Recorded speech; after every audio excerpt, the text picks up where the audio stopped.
commonly known as the mother-in-law's tongue plant from leaf cuttings. And it's very, very simple to do. And you often hear like, oh, you know, easy with Sansevieria because they produce a lot of plantlets and they can separate and propagate it that way. But what if you only have a small plant or you just have one with 2 or 3 leaves and you want to propagate it that way? Very easy to do. And I'm going to show you how to do it. Now, this is a leaf here from one of our Sansevieria plants. We decided to cut it off, as you can see. What you need to do is take a healthy leaf, as in this case. Don't use leaves that are all dying back or fallen off or anything like that. Make sure you have a fresh, healthy leaf, no signs of black spot or anything else. Sansevieria's aloes are commonly seen some of the blacks. You want a healthy cutting. And then you cut it down from the base, as far low down as you can from the actual main plant, as you can see there. Now what you can do with these leaves, now you can either, you obviously want to, when you cut it, I'm going to explain this about leaving it to callus over for a few days before inserting it into soil.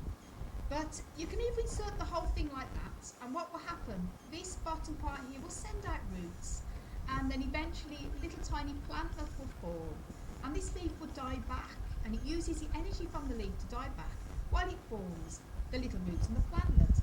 But as in this case with a leaf like this, you can actually get, believe it or not, 2 or even 3 plants out of the one leaf. And by that, you can make sure that you can actually cut into 2 or 3 pieces, depending on the size of the leaf and the fleshiness.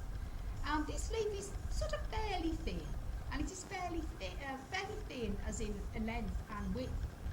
So I'm going to cut it into 2 pieces. But if you had a bigger Sansevieria leaf, a very large one, you could cut it into 2 or 3 pieces, even 4 pieces. And cutting it like that across, then you let it callus over, put it in, and the leaf acts as a bit of a seed. And when the roots are forming, it takes the energy up from the leaf, and it uses that energy to form the plantlet. So what we're going to be doing here is I'm going to be cutting this. I'm going to actually get Hansi, who is filming behind the camera now, to actually cut this for me, because the reason being I'm scared of scalpels, and I'm not too bad with knives, but we're going to be using a sharp scalpel with this because it is thin leaf. Best use a sharp, clean scalpel. And because I'm scared of it, I'm going to film Hansi when he's doing this, but I hope you understand if you're scared of scalpels. I'm going to show you how to do it. And we're going to cut it down here. So there's enough energy in this part of the leaf, and there's enough energy in that part of the leaf. And then we're going to leave the 2 leaves where they've been cut, set aside in a shady space for about 3 days until the cut part forms a callus, so it's completely dry.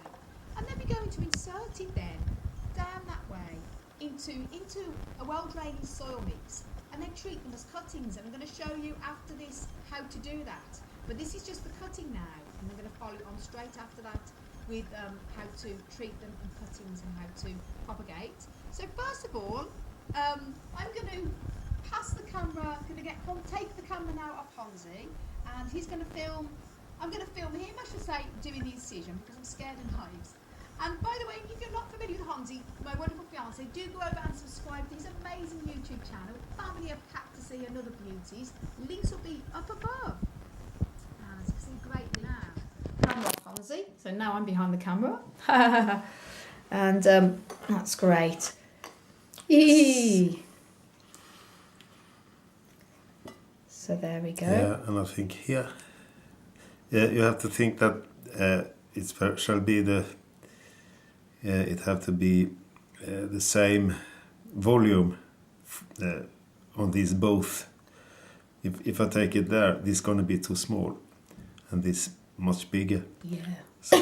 So it's important that it's going to be nearly the same. It's area. Good, good to leave a bit of volume on because it uses the energy when the roots and plantlet so is forming. there is a good one.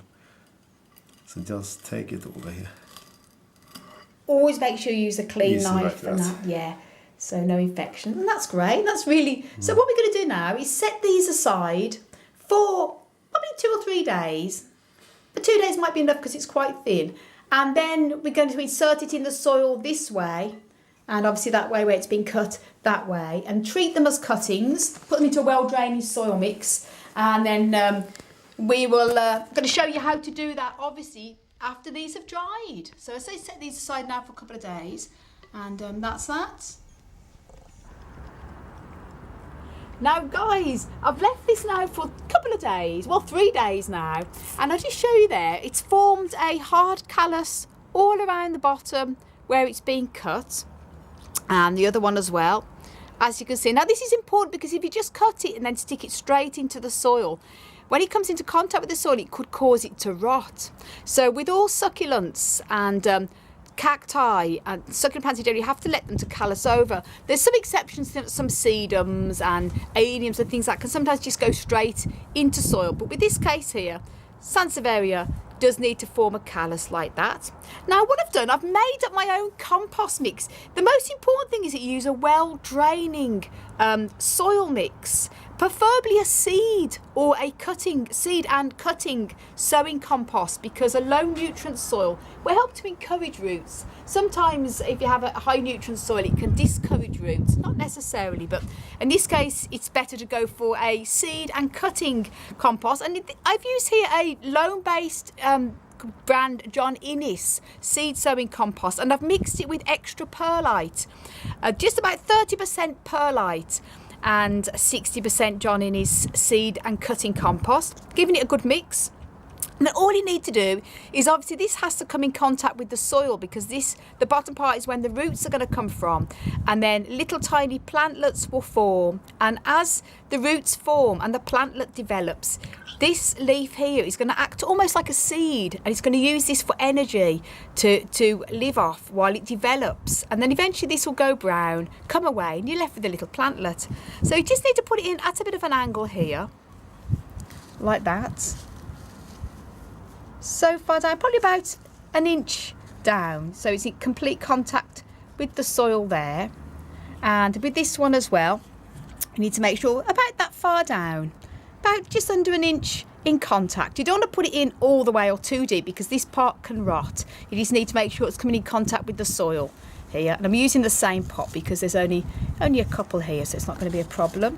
But if you had more, you'd obviously use more. You could even use a seed tray as well. And then these are just going to be treated as cuttings now. And with that, obviously just labelled there, Sansevieria. And I'm not going to go ahead and just water them thoroughly now, because they haven't got roots. So they can't drink up if they haven't got roots. So I'm going to treat it as a cutting. And what I do here, a bit of water, is just literally lightly spray them here, just enough to dampen the surface of the soil there. And this will encourage the Sansevieria cuttings to encourage them to root. But I say you don't want to keep the soil wet, you just want to keep the top of the surface very lightly sprayed with water, and let this dry out in between, and then give it a spray again, and the top part as well, to stop it from drying out.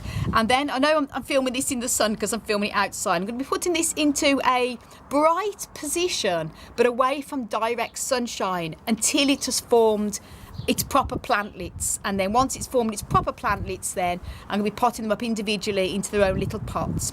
But this is just the cuttings, and stay tuned for future update when these are fully propagated and they've got the babies, the little plantlets forming on them. But as I say, once you've done that now, into a bright position away from direct sunshine, but in a bright window or bright position, no full sun, and keep lightly misting every few days, just enough to keep the top surface of the soil lightly damp to encourage rooting. So guys, thank you so much for watching. And I want to say, if you want to know more about how to grow cacti and succulents, do check out my website, desertplantsofavalon.com. And guys, I want to send you loads of love, heaps of happiness, and tons of plant power from across the Emerald Isle. And until the next video, bye.